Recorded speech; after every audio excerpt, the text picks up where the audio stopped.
Jason Evert, it's really a privilege and an honor to be here with you. Thanks for taking the time to come. Well, thanks for having me on. So for the last 20 years, you've spoken to millions of people on chastity. I'm wondering, how optimistic are you that pornography addiction can be broken?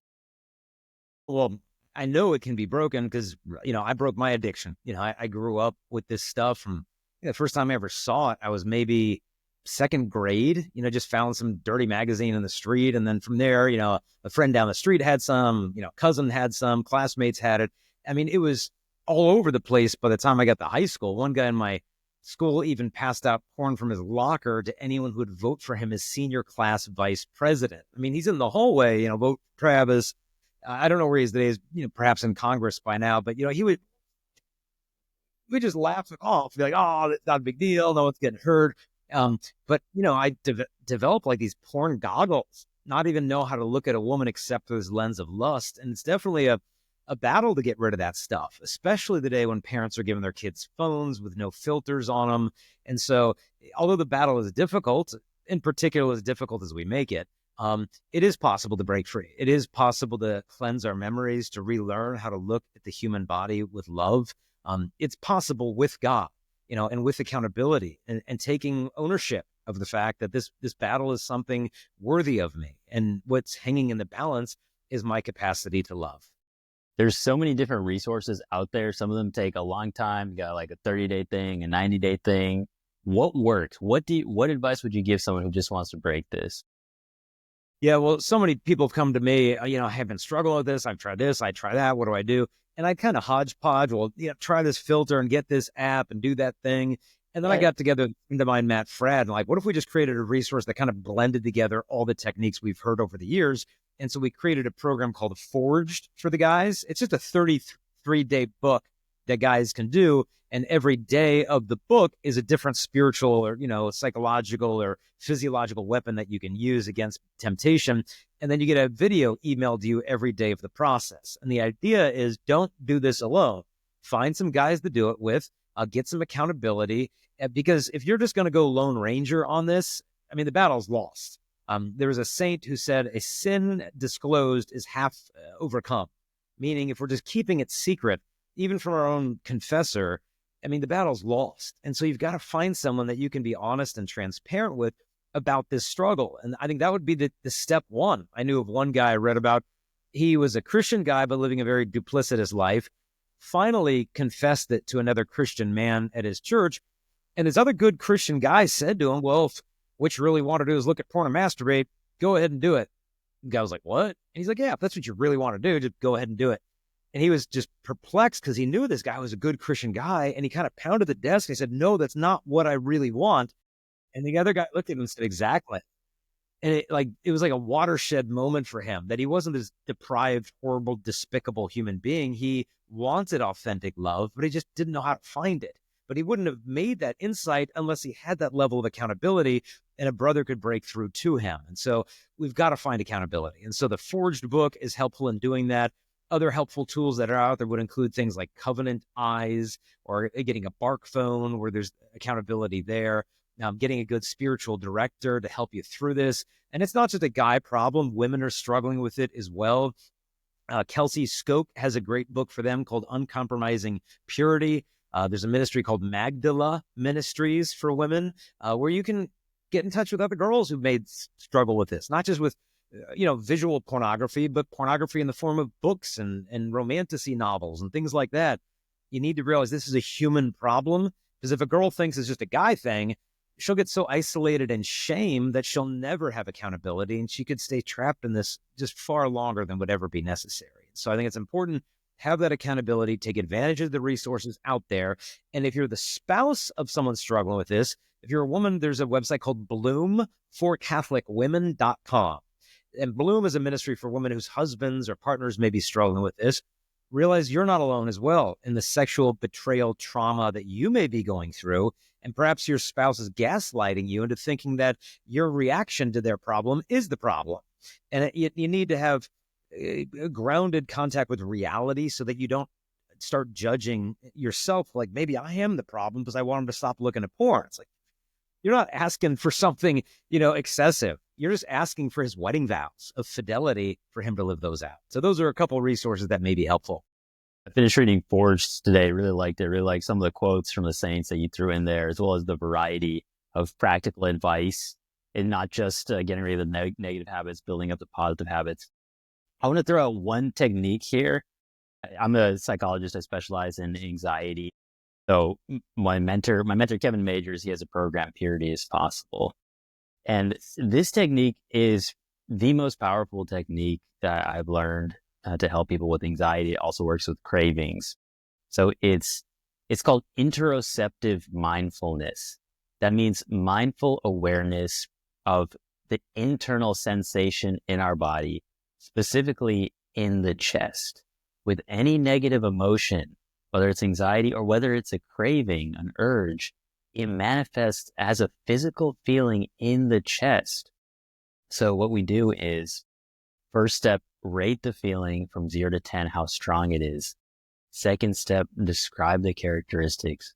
Where is the center of it? How heavy is it? How big is it? What shape is it? What color is it? What temperature is it? Does it move? It may sound strange, but once you do it, you realize how powerful it is.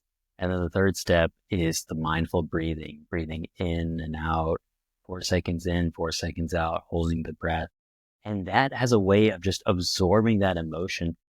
I think this can be a real breakthrough for people because they tend to really avoid what they're feeling, and they avoid it by giving in to the craving. If they can, does this resonate with you at all?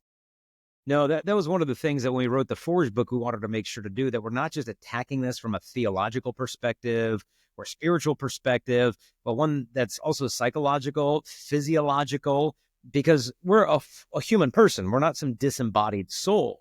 You're probably familiar with the work of that book, The Body Keeps the Score. It talks about when you go through trauma, your body kind of stores up a memory of that, whether it's tension in the back or the neck or wherever, and we kind of hold on to that. And it can manifest itself in different ways. But to realize, okay, I'm feeling an unpleasant feeling now. The answer is just medicate it and erase that feeling. Oftentimes there's a legitimate unmet need that's manifesting. And I'm thinking, oh, well, porn's going to satisfy that.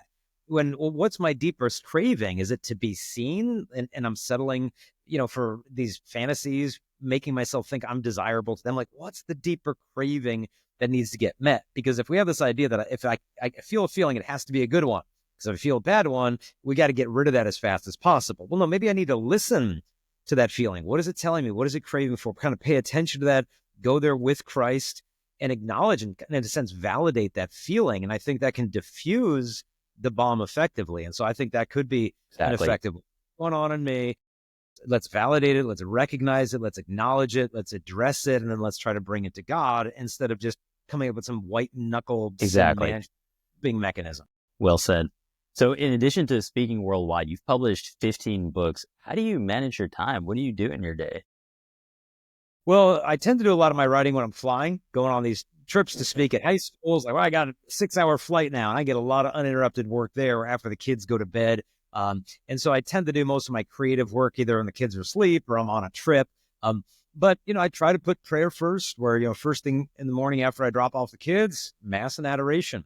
After I've got my time of Mass and adoration, then I go to the gym, make sure I'm taking care of the body for an hour, and then get home and get to work. And I find that I can be so much more productive if I'm putting those things in terms of my mental and physical health and spiritual health first, get those things together, then try to tackle the tasks that are awaiting me throughout the day. And so just trying to live a balanced life is one that I think is shown to be fruitful. I had a priest, Father Michael Scanlon, who's the president of the university I went to, Franciscan University. When he took the reins there as president, at that time, Steubenville was in the top 10 list of party schools, according to Playboy magazine. And he got control of the university. So what did he do? Wow. He would spend 4 hours every morning in prayer before doing any administrative tasks.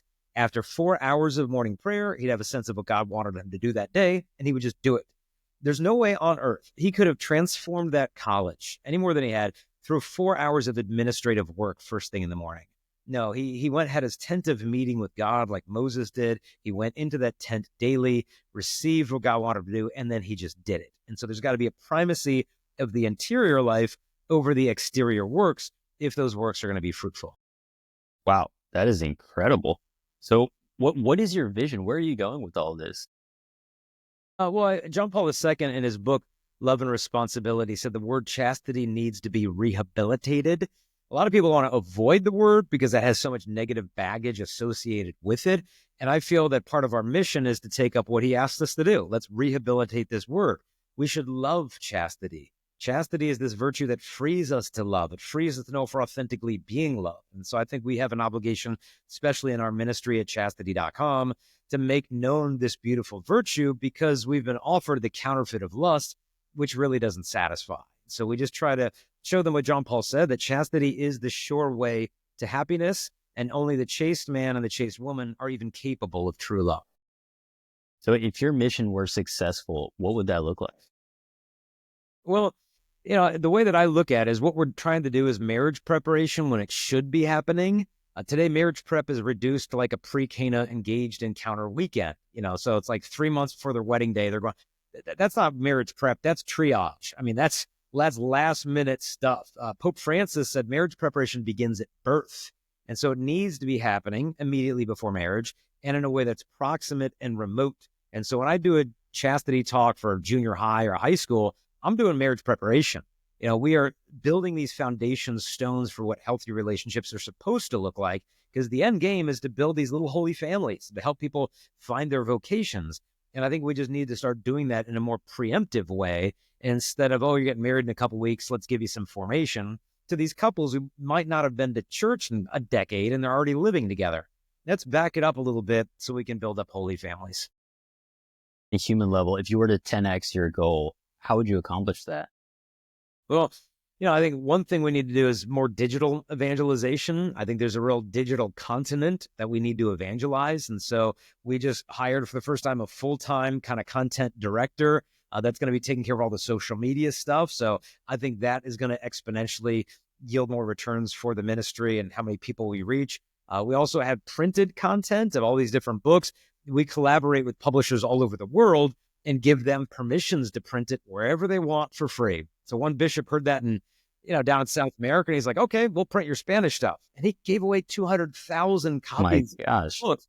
And we didn't have to pay anything. We just said, yeah, here you go. And he did it.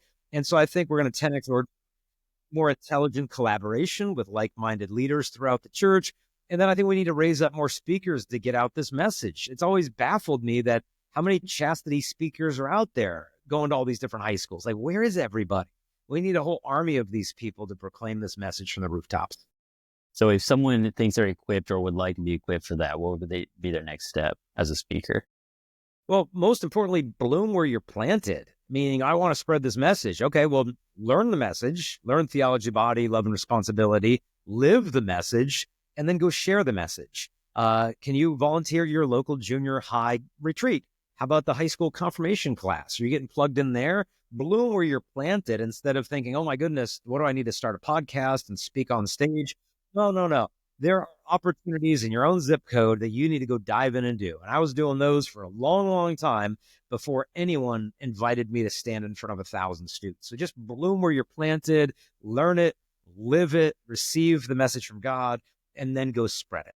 You mentioned collaboration with like-minded church leaders. Who are those leaders? Well, I think we've got boots on the ground all over the world. People reach out to us constantly. Hey, we're a bunch of nuns down in Peru. We run this orphanage and, we just need resources. So people are contacting us from religious orders, high school teachers, youth ministers, diocesan directors of youth ministry, lots of people that have a passion for young people. They might not have the resources to evangelize them. And so we create these resources. We have a website called chastity.com where you get lots of content, and another one called missionariesofchastity.com. So if someone wants to give away our stuff for free, they can launch a project. We'll raise the funds through social media and send it to them for free. So we kind of see ourselves like arms dealers, and our job is just like send out the ammo to these troops to make their forces more powerful. If only the CIA would invest in that, the world would be a much better place. I'd appreciate that. We could use that budget. So I'm curious on the entrepreneurial side. I mean, you clearly have the values and the content, but what would you say is your biggest personal strength, and what is the biggest challenge that you face to expand this mission? Well, one of my gifts when I look at my temperament and my gifts is more of a creative entrepreneurial spirit that I see solutions to problems in the sense, hey, we need to create this resource. And so we're creating all these books, crafting all this content. But I'm less of a systematic person, less of a managerial type of temperament. And so what we've realized in the past is that what's holding up a lot of the ministry's progress is actually me, in the sense that I'm the one doing so many of these tasks, wearing all these hats, but I'm not one that creates a lot of systems. I'm not the managerial type. So we brought on people onto staff in the last several months, actually, which is really exciting after 26 years of ministry, that we finally have an executive director that can wear those hats. And be like, okay, how do we scale this from a business perspective? Who are the staff members we should bring on next to intelligently build the apostolate that we're trying to do? So I think, in a sense, one of my greatest strengths is I've discovered some of my weaknesses and realized, okay, it's not my gift to wear that hat. And now that I've realized that I'm not very good at that, I can delegate that to someone and they get next level. So as long as I think that I can wear 27 hats, I'm just going to be like a 1-lane tunnel with 27 lanes of traffic trying to wedge through that, backed up 10 miles. If I can broaden that tunnel and bring people alongside of me that have different gifts that can complement mine, I think we're going to move along quite well to spread that message instead of having me try to excel at tasks that I can do, but I'm not very good at. Congratulations on taking that step. So it sounds like you've addressed it. Do you have a sense for where the next hurdle is? Well, I think we've just got to grow at the right pace, because I think a key is be what God wants us to be right now, instead of thinking that his goal is always just bigger, bigger, bigger, bigger, better. Let's just see what God wants. We've brought on these people, trusted in his providence, and things have happened. I mean, this is the last year alone, we've hired 4 new staff members. And so we've seen this exponential growth, development director, content director. So it's been super exciting, but we don't want to outpace our growth. And so it's just like, let's take this a day at a time. We've got some new team members and I'm super excited to have them on board, but let's make sure that we focus more in the interior life than the exterior works. There was a priest who said that hyperactivity in the apostolic life is a sign of spiritual laziness. Listen to that again. Hyperactivity in the apostolic life is a sign of spiritual laziness. I'm like, wait a minute. It's so true that we just want to do, build, because we don't want to do the heavy work, which is in receiving and listening and being loved. And so if we can make that primary, the interior life, the exterior life will be much more fruitful. That's the challenge that every aspiring virtuous leader faces, to go all out 100% using the talents God gives us, but at the same time, relying on him and prioritizing what's most important, which is the interior life. Yep. Being before doing. My mentor said that if you fight pornography head on, you're going to be attacked by the devil. Is that true? Have you experienced that? I mean, you're going to be attacked by the devil regardless. I mean, if the devil's not attacking you, he probably already thinks that you're not a threat or you're already begin with. I mean, so if you don't have a target on your back, I mean, you're not doing something right. But I think we've got to be careful that, the scriptures tell us, and in one respect, resist the devil and he'll flee from you. But the devil's like a dog on a chain, the saints have said, and you don't need to live in fear of that. Just don't go inside the area of that chain. It's, me versus the devil. It's like, that's not really going to go real well. It's God versus the devil. And we just need to become simple and simple and not overly obsessed. I mean, don't be ignorant of the demonic realm, but don't be obsessed with it either. Don't see every bad thing that happens throughout the day. It's the devil, it's the devil, it's the devil. It's like, well, maybe God in his loving providence is allowing you to experience suffering because there's power in redemptive suffering.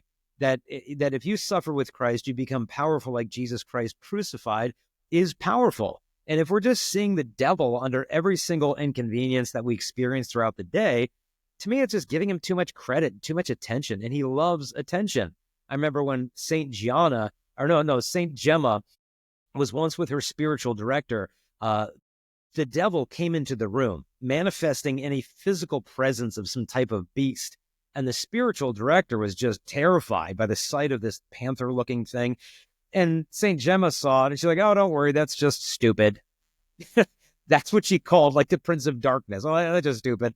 Like, she didn't get worked up about it. She didn't lose her peace. And so one of the principal spirits that the devil will try to impress on you, especially after you sin, is discouragement, of giving in, But Christ comes to us through the Holy Spirit with a spirit of courage and encouragement. Even when you mess up, just get up. God's with you. He'll complete the good work he started in you. Beautiful.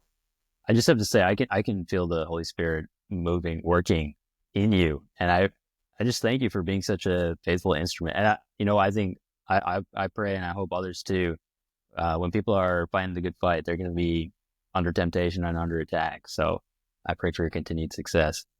Well, I appreciate the prayers, and don't be disturbed by the number or degree of your temptations. There was a bishop I had on our podcast recently, Bishop Erik Varden from Norway, and he shared a story in the early church. There was a young monk who was besieged by all kinds of horrendous temptations, and he finally, in a point of despair, divulged these to the abbot at the time, this elderly monk, and the older monk was just appalled. Oh, the very fact that you're experiencing this type of temptations shows that you're not worthy to wear the habit of a monk.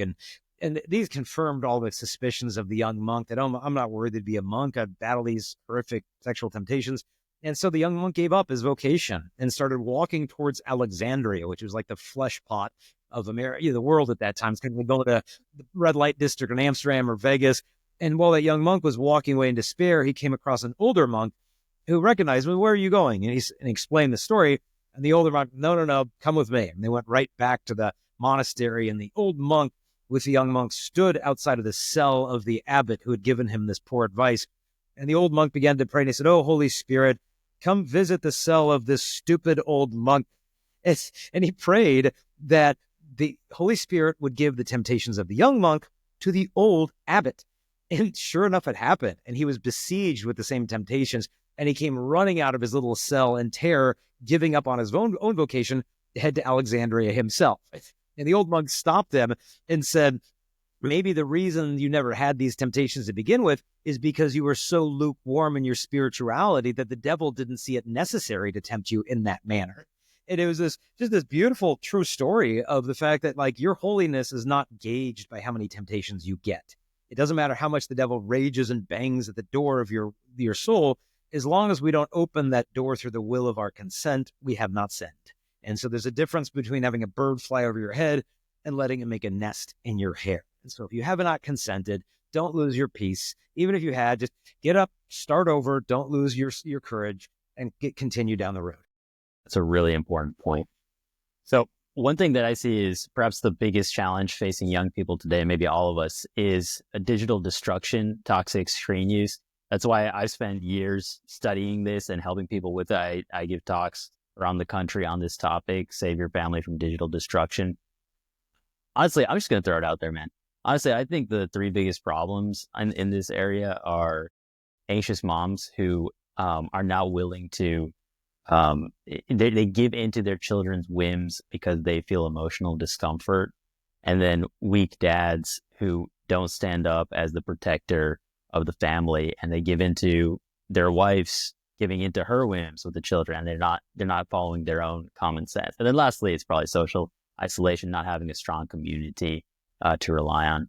But anyways, I wanted to get your opinion on what advice would you give me as a speaker who wants to help many people in this area?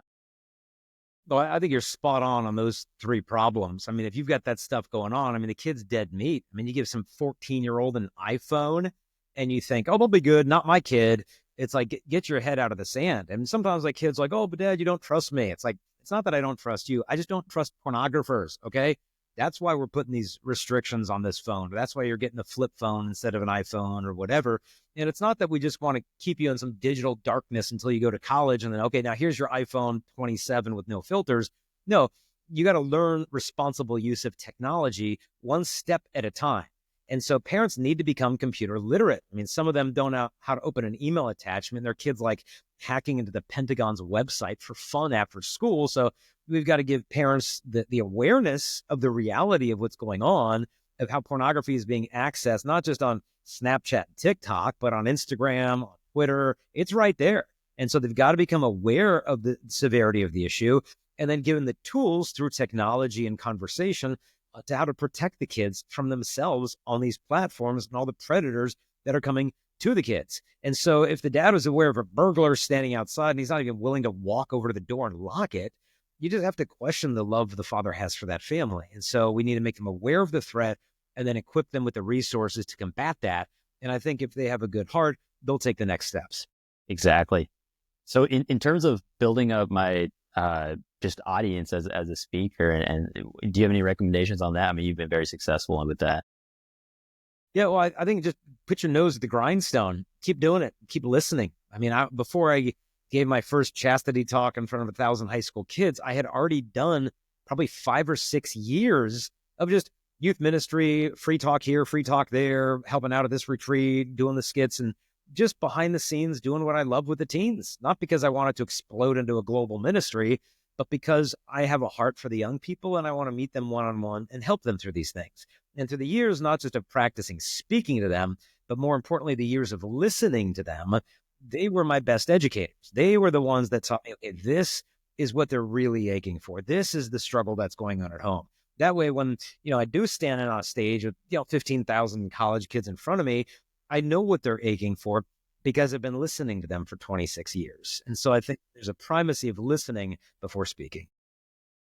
My other arm here is values first parenting, helping parents form loving families, because I think that on the human level, that's the greatest good.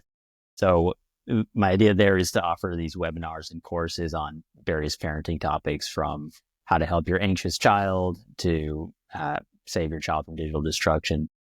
I'm just curious if you have any advice for how to develop that, or how to help people more with that. One thing that's helpful in terms of just growing your platform is just consistent posting of good content on social media, whether it's on Instagram, on Facebook, on YouTube, or whatever. What the algorithms want is just consistent good content. If it's irregular and sporadic and low quality, they're not going to want to show it to other people. And so the more that we can invest, good resources and good content and just put it out there, YouTube will recognize that, Instagram will recognize that, the algorithms will respond accordingly, and people will see your message that may never have seen it otherwise. And so to realize a lot of people you're never going to see in person or face to face, but if we can take advantage of the digital opportunities that are out there on these different platforms, we can 10x the number of people that we're reaching. Might as well use it for good. And lastly, with the virtuous leaders, who else do you think I should interview? Well, let's see. What angle do you want to go into? Whether it's marriage, family, pornography. I mean, give me an idea what direction, and I can throw some names out there. Honestly, I think it's all of the above. Anything where it's professional excellence for the common good combined with moral excellence. So yeah. No, I mean, obviously love the work that Christopher West is doing with theology of the body. I think he'd be a great person to interview. When it comes to breaking free from pornography, there's a psychologist named Dr. Peter Klaponis that's done a lot of good work on helping people break free from that. You could reach out to the folks at Magdala Ministries that are doing more ministry towards women, or Kelsey Scope wrote that book on compromising purity.